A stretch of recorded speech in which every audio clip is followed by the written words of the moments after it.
जिंदाबाद, पाक फौज जिंदाबाद, रियाज सादिक मुर्दाबाद, रियाज सादिक मुर्दाबाद, नवाज शरीफ मुर्दाबाद, नवाज शरीफ मुर्दाबाद, मोदी मुर्दाबाद, मोदी मुर्दाबाद, गिरदार है, गिरदार है, गिरदार है, गिरदार है, जो मोदी का जो यार है, जो मोदी का जो यार है, मोदी का जो यार है, रियाज सादिक मुर्दाबाद, रियाज सादिक मुर्दाबाद, पाक फौज जिंदाबाद, पाक फौज जिंदाबाद, पाक फौज जिंदाबाद। तो जो उन्होंने उस दिन जहाज गिराए हैं वो किसने गिराए हैं?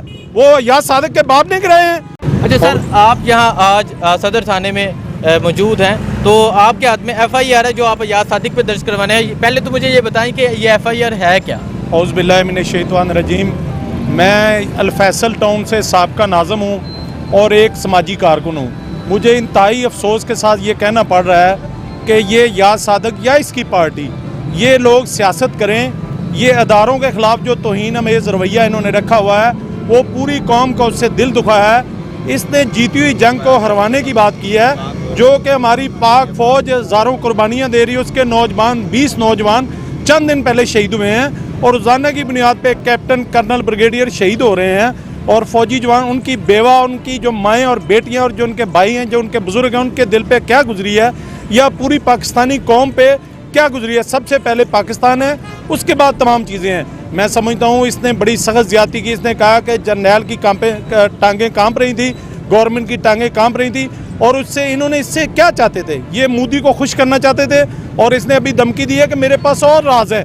मैं समझता हूँ कि हम जैसे हम इस गुनाह में शायद शरीक थे कि इसको वोट दिया। ये सख्त ज़्यादती हुई कि ये हमारा MNA बनाया कि ऐसे लोगों को मैं समझता हूँ कि इज़्ज़त नहीं चाहिए, जो पाकिस्तान की खातर, जो पाकिस्तान की इज़्ज़त को दाव पे लगा सकते हैं। ये पूरी पाकिस्तानी कौम का दिल दुखाया है, चूँकि सबसे पहले सियासी पार्टियाँ बाद में हैं, सियासत बाद में है। सबसे पहले हमारा ज़ाती पाकिस्तान, इस्लाम और पाकिस्तान और पाक फ़ौज और इसी तरह अदारे। कभी ये जजों के ख़िलाफ़ बात कर रहे हैं, कभी फ़ौज के ख़िलाफ़ बात कर रहे हैं। ये चाहते हैं कि यहाँ फ़ौज और अवाम की लड़ाई चाहते हैं, इस तरह इंडिया को खुश करना चाहते हैं। और इन्होंने इससे सख्त ज़्यादती किया है कि मोदी वहाँ पे बढ़ के मारा, उसके नुमाइंदे वहाँ पे वो कह रहे हैं कि पाकिस्तान ने अभिनंदन जो है डर के मारे दिया था। अल्हम्दुलिल्लाह अगर इनकी टांगें कांप रही होती हमारी फ़ौज की, तो जो उन्होंने उस दिन जहाज़ गिराए हैं वो किसने गिराए हैं? वो रियाज सादिक के बाप ने गिराए हैं। हम समझते हैं कि ये मुल्क और कौम के साथ सख्त ज़्यादती है, इसलिए हम समझते हैं कि ऐसे लोगों का गद्दारी का पर्चा होना चाहिए। इसलिए हम आज आए हैं और ये पूरा इलाका पूरा एहतजाज कर रहा है। हर जगह जगह पे बैनर्स लगे हुए हैं, जगह जगह पे होर्डिंग बोर्ड लग रहे हैं और लोग टमाटरों से इनका इस्तकबाल करेंगे। ये रियाज सादिक अपने हल्के में तो आके तो देखे, इंशाल्लाह पूरी कौम को इसने दिल दुखाया है। ये FIR में क्या दर्ज किया गया? आपने बोला गद्दारी का मुकदमा दर्ज करें, कैमरामैन ज़रा दिखाए कि FIR पे क्या दर्ज हुआ है, जरा आप बताइए। ये हमने गद्दारी के लिए इसके खिलाफ, चूँकि इसने सख्त ज़्यादती की है, जो मुल्क और कौम के मफाद के ख़िलाफ़ काम करेगा, जो हिंदुस्तान को, हमारे दुश्मन को, अज़ली दुश्मन को खुश करेगा, बिल्कुल हम उसके ख़िलाफ़ एहतजाज भी करेंगे। हमने एप्लीकेशन दी है, अभी ये SHO, DSP और CCP को, तमाम लोगों को ये एप्लीकेशन दे रहे हैं। इंशाल्लाह हमें उम्मीद है हमारी सुनवाई होगी। इसी तरह यहाँ पे ना हुआ तो हम कोर्ट में भी जाएंगे और इसको भरपूर सज़ा देंगे और कैफरे किरदार तक पहुँचाएँगे इंशाल्लाह ये रियाज सादिक को, तो ताकि किसी को आइंदा ऐसी जुर्रत ना हो सके।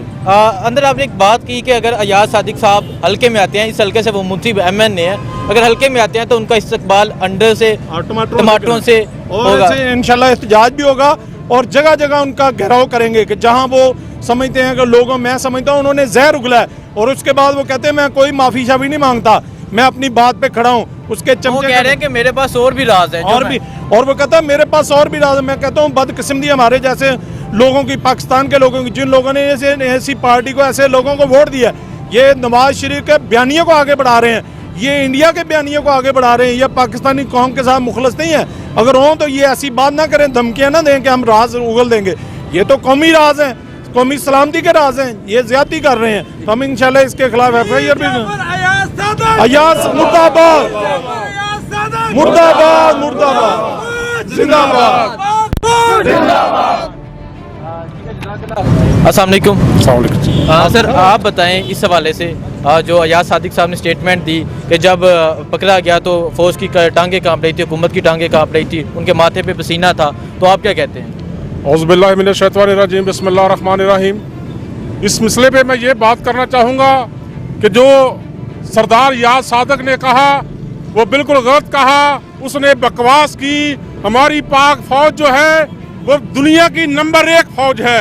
पूरी दुनिया जानती है कि पाकिस्तानी फौज दलेरों की फौज है, बहादुरों की फौज है, मुजाहिदों की फौज है। जब ये बरसरे पिकार होते हैं दुश्मन के साथ तो उसके जहाजों को जमीन बोस कर देते हैं। उनके जो पायलट होते हैं उनको वाम पकड़ के जूतियां मारती है। और ये जो हमारी फौज है ये दलेर फौज है, इसका कोई सानी नहीं। हमारी ISI का कोई सानी नहीं, पाक फौज का कोई सानी नहीं। और इस तरह के गद्दार ये जो याद सरदार है इसको अवाम के जूते पड़ेंगे, ये हल्के में आएगा, इसको डंडे पड़ेंगे, इसको अंडे पड़ेंगे। इसका इस्तकबाल हम अंडों डंडों से करेंगे। ये जिस इलाके में भी जाएगा वहां पर इसका यही हाल होगा। ठीक है। अच्छा, यहाँ आपके एरिया में जहाँ से याद सादिक साहब मुंसिब हैं वहाँ बहुत से बैनर देखने को मिले जिसमें मीर जाफ़र, मीर सादक और गद्दार इस तरह के उन्होंने कुछ सेंटेंस लिखे थे, इस तरह के बयानात लिखे गए थे। उस हवाले से बताएं। और ये कहा गया कि ये एक अलीम खां की तरफ से ये साजिश की जा रही है। आप क्या कहना चाहते हैं? ये जो इतनी आवाम यहाँ इकट्ठी है, क्या आवाम भी याद सादिक के इस बयानी के खिलाफ निकली? देखो जी, ये बिल्कुल बेबुनियाद बात है। ये अफवाज के साथ हमारे जो अदारे हैं, सलामती के अदारे हैं, उनकी मोहब्बत में हम सब लोग यहाँ पर आए हैं। मैंने भी थाना गाजियाबाद में, मेरे दोस्तों ने थाना गाजियाबाद में भी हमने दरखास्त दर्ज करवाई है। इंशाअल्लाह ताला हो सकता है आज उस पर पर्चा हो जाए। तो इसका अलीम खान का इसके साथ कोई दूर दूर तक भी वास्ता नहीं। हम अपनी पाक फौज की मोहब्बत में, अपने वतन की मोहब्बत में, ये वतन है तो हम हैं, ये फौज है तो हम हैं। खुदा न खास्ता जिन मुल्कों में फौज नहीं, शाम को देख लें, इराक को देख लें, वहाँ पर न किसी की इज्जत महफूज है, न जान महफूज है, न माल महफूज है। इस पाक फौज को हम सलाम करते हैं। हम 24 घंटे हाजिर इस फौज के लिए। Thank you so much. अस्सलाम वालेकुम। वालेकुम अस्सलाम। अच्छा सर, आप क्या कहते हैं याद सादक साहब के इस बयानी के बारे में? आप क्या कहते हैं जो उन्होंने बयानिया दिया कि अभिनंदन को जब पकड़ा गया तो पाक फौज की टांगें कांप रही थी और हमारी गवर्नमेंट जो है उसकी टांगें कांप रही थी, उनके माथे पे पसीना आ गया था। तो आप इस बयानी के बारे में क्या कहते हैं? औज़ुबिल्लाहि मिनश्शैतानिर्रजीम, बिस्मिल्लाहिर्रहमानिर्रहीम। सबसे पहले तो ये है कि जो याद सादक ने वहाँ कहा वो बिल्कुल झूठ बोला है, बकवास की है। इससे हकीकत से कोई तल्लक नहीं है। ये जो इसका बयानिया है वो इंडिया का है और लंदन से बयानिया आया। ये इसमें मतलब बिल्कुल झूठ है। हमारी फ़ौज जो है वो पूरी दुनिया में नंबर 1 फ़ौज है। ठीक है, ना ISI का कोई सानी है, ना पाक फ़ौज का कोई सानी है, ना कोई इसका मुकाबला कर सकता है। हम पूरी कौम जो है वो पाक फ़ौज के साथ शाना बशाना खड़ी है। और बिल्कुल उसने झूठ बोला है। गद्दार हैं वो, मुल्क के गद्दार हैं। अपनी वो NRO के लिए, अपनी वो पैसा जो है चोरी का, उसको बचाने के लिए ये सारा ड्रामा कर रहे हैं। इसमें ना फ़ौज के टांगें कांप सकती हैं, ना इंशाल्लाह कांपेंगी, क्योंकि पूरी कौम पाक फ़ौज के साथ है। तो इसलिए पाक फ़ौज जो है वो जिंदाबाद। पाकिस्तान है तो सब कुछ है, बाकी मामला सारे बाद में। और उन्होंने ये पाकिस्तान की सलामती पे जो है ना मतलब हमला किया है और इंडिया का जो है वो सारा बयानिया पेश किया है, क्योंकि वो इंडिया में उनके कारोबार हैं, उनकी पार्टी के सारों कारोबार हैं, उनके सरबराह जो है उनके कारोबार हैं इंडिया में। इसलिए वो मोदी को खुश करने के लिए ये सारा बयानिया जो लंदन से और इंडिया से आया वो याद सादक ने किया। और हमारे हल्के में वो MNA है, हमारी बदकिस्मती है। इसलिए हम इंशाल्लाह जब वो हमारे हल्के में आएगा तो हम उनका इस्तकबाल अंडों से और टमाटरों से करेंगे और बिल्कुल उसका गिराव करेंगे। Thank you so much. अस्सलाम वालेकुम।